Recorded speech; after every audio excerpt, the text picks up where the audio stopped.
Hello दोस्तों, कैसे हो आप सभी। आज मैं आपके लिए कहानी लेकर आई हूँ माइका बिन माँ का। आंचल रसोई में नाश्ता बना रही थी, इतने में उसकी बेटी आ जाती है। मम्मी, हमारी गर्मी की छुट्टियाँ 2 दिन के बाद शुरू हो जाएंगी। हम लोग मामा के यहाँ कब जाएंगे। हाँ बेटा, देखते हैं, अभी मैं नाश्ता बना लूँ। ठीक है मम्मी। आंचल जल्दी जल्दी नाश्ता बनाकर सबको देती है। उसके परिवार में 12 साल की बेटिया, 10 साल का बेटा, उसके पति और ससुर जी थे। नाश्ते का काम करके उसने जल्दी से कपड़े वॉशिंग मशीन में डाल दिए। आंचल सोच रही थी, पता नहीं इस बार भाभी बुलाएगी कि नहीं। पहले तो मम्मी थी, मम्मी को दुनिया से गए 8 महीने हो गए थे। उनके जाने के बाद यह पहली बार गर्मी की छुट्टियां आई थी।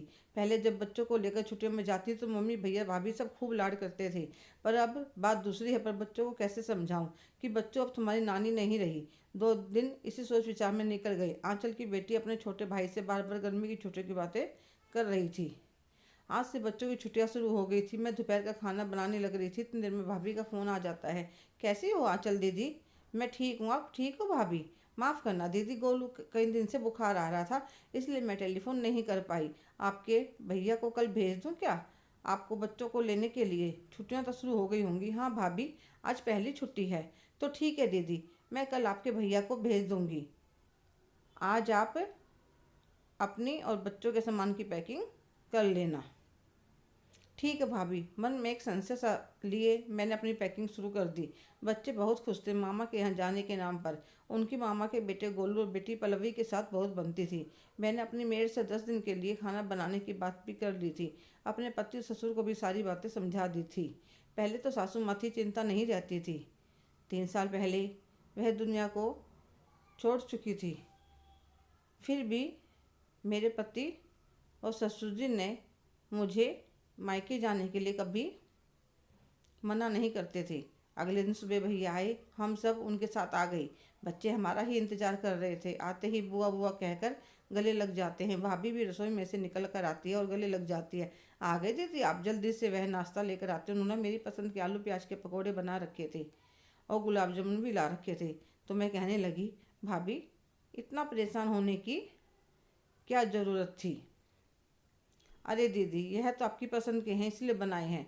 दोपहर के खाने में इडली सांभर की तैयारी कर रखी है। फिर सब एक साथ चाय नाश्ता करते हैं। थोड़ी देर बाद मैं माँ के कमरे की तरफ जाती हूँ। कमरा बिल्कुल वैसा का वैसा था। मैं अंदर जाकर माँ के बेड पर बैठ जाती हूँ तो मेरी आंखों से आंसू बहने लगते हैं।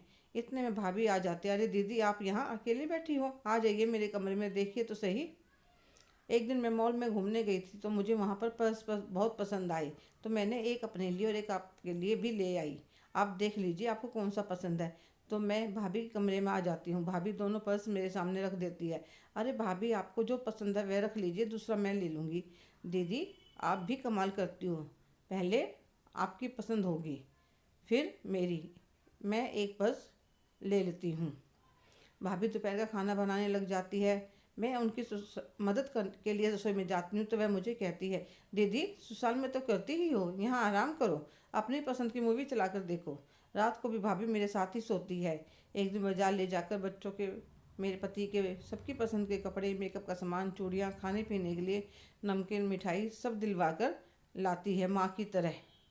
मैं 10 दिन तक रही। भैया भाभी बच्चों ने एक दिन में मुझे माँ की कमी महसूस होने नहीं दी, ना ही घर में परायापन महसूस होने दिया। जब मैं विदा होने लगी भाभी मेरे गले लगकर रोने लगी। दीदी आती रहा करो, यह घर आपका ही है, कभी पराया मत समझना। भैया ने कैब बुक करवा दी थी। मेरे पति को जरूरी काम हो गया था, वह लेने नहीं आ पाई। मैं रास्ते भर सोचती रही, भाभी कितने समझदार है, उन्होंने मुझे कितना प्यार दिया। सच में रिश्तों में प्यार हो, अपनापन हो तो वह कभी नहीं टूटते।